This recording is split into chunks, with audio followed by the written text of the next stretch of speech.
ఓ పక్కన చంద్రబాబు గారు గ్రౌండ్ లెవెల్లో తప్పులు చేయొద్దు అని చెప్తుంటే గ్రౌండ్ లెవెల్లో నాయకులు వాళ్ళు చేయాల్సినవి చేసేస్తూ ఉన్నారు. లేటెస్ట్గా నెల్లూరు జిల్లా కావలిలో జరిగినటువంటి అంశం ఒక ఎత్తు అయింది. అట్లాగే నరసరావుపేటలో జరిగినటువంటి సంఘటన మరొకటి.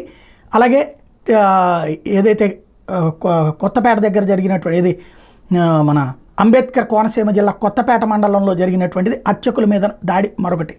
ఓవరాల్గా చూస్తుంటే క్రమంగా ఎవరు ఎటువైపుకి వెళ్తున్నారు అన్నటువంటిది తేలాల్సినటువంటి అంశం. నిన్న నరసరావుపేటలో జరిగింది మాత్రం వ్యాపారి ఇంటి మీదన 20 మంది కలిసి దాడి చేయటం అన్నటువంటిది చాలా కీలకమైనటువంటి అంశం.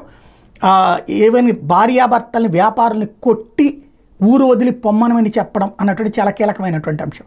ఒకనాడు పల్నాడు ఫ్యాక్షనిజానికి, పల్నాడు రౌడీయిజానికి, అంటే నరసరావుపేట రౌడీయిజం, మిగతా పల్నాడే ఫ్యాక్షనిజం, దాని నుంచి బయటపడ్డటువంటి ప్రాంతాలని మళ్ళీ ఆ రూటుకి తీసుకెళ్లేటువంటి ప్రయత్నం జరుగుతున్నటువంటి వేళ ఆలోచించాల్సినటువంటి అంశం.